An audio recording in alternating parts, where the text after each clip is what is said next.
What's up, guys? This is Ryan Feet for UpSwingPoker.com, and what I want to talk about today is the difference between regular tables and Zoom tables. So we're going to kick things off, and we'll just talk about regular tables real quick. Regular tables tend to be a little bit softer than Zoom tables because just simply the fact that they exist probably for a reason. There's probably a weaker player at the table because if there wasn't, they're all good players at the table. Chances are the table would just break. So just the fact that a regular table exists oftentimes will mean that there's a reason for that, and that there's sort of one or more recreational players at the table. And even if you're not the best regular, if there's one player with a big loss rate at that table, chances are you could win in the game. So, in other words, just sort of from that perspective, those tables tend to be a little bit softer. There's also, you could speculate also that recreational players might like those tables more. They might like to play with the same people over and over again rather than sort of just zoom around. The other sort of virtue to those tables is that you can kind of build a read on a player. You'll play essentially the same game, same table over and over again. And you'll get to see how different players are playing, and then you can sort of make adjustments to those players sort of better than you could at Zoom, especially at the micro stakes, the lower stakes, where the player pool is very big. You don't oftentimes play two hands against the same players, or very few meaningful hands against one another. The other cool thing about regular tables is that you can practice table selection. You can, going back to those softer tables, you can find a table with a recreational player and sit in it, and then you're in a good game, you're going to have a better win rate.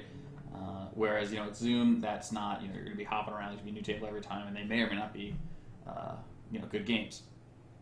And the fifth thing, which I think is actually kind of interesting, it's going to play into what I have to say about the Zoom tables, which I think is really interesting. But it's harder to focus if you're playing regular tables, because if you want to play the same number of hands per hour, because you're going to need to play 8+ tables to get as many hands per hour, or rather you're going to need to play 2 to 3 regular tables to get as many hands as you would on one Zoom table, because it's so much faster.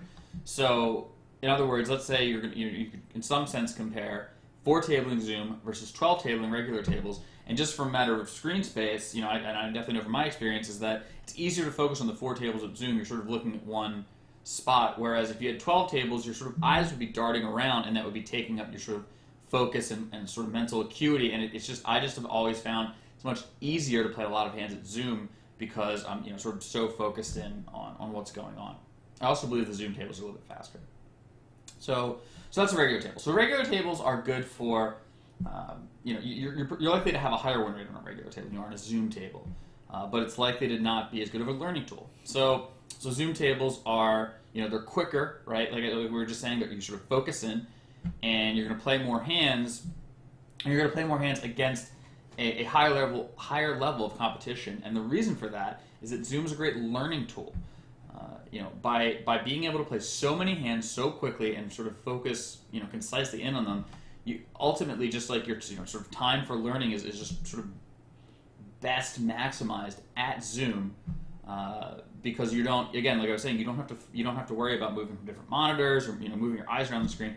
You're kind of just like locked into staring at these 4 tables. And I've always found that you get not only more hands per hour, but you get better focus on those hands per hour against a higher level of competition, for 2 reasons. The first reason is that typically recreational players will only put 1 entry into the pool, whereas many regulars will put 2, 3, and oftentimes 4 entries into the pool.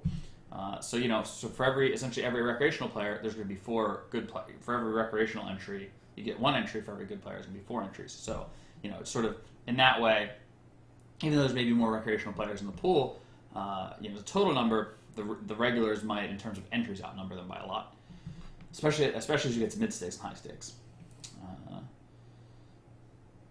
One of the problems, which is arguably a problem, is that you'll have less reads. And again, this is going to depend on your player pool. If you play 1, 2, or higher, you might be able to, again, because you're getting so many more hands, you might actually develop really solid reads on your opponents. Whereas when you're playing in the lower stakes, when some of the Zoom pools can have hundreds, if not almost 1,000 people in it, it can then become very difficult to play any sort of meaningful amount of hands versus a player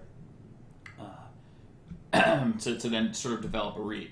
So that said, I do think the read stuff its importance tends to be overstated, and that you're better off having just a feeling, or rather than just being like, hey, this guy does this, it's like, what does the overall player pool do?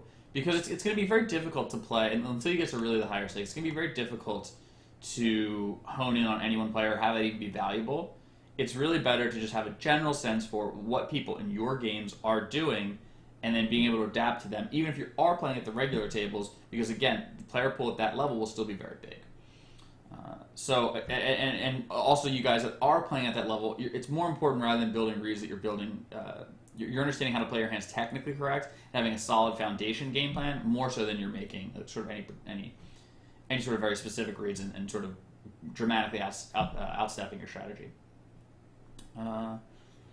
So anyway, this question was asked in our Facebook group, in the Lab Facebook group, and it was asked of the guys of this player had been a winning MTT player and was having trouble at cash games. And he was asking, well, how do I get better? What should I play? Should I play regular tables or should I play Zoom tables? And my answer was play Zoom. And he's like, well, when do I move to regular tables? And my answer was never. Or rather, the answer is really like, when, as you want to supplement them to make more money.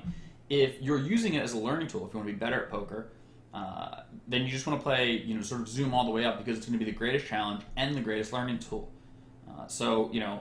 The other thing is, let's say you play 5NL to, 100NL. You're still probably better off playing the Zoom tables because if you're able to move up to 100NL to 1000NL,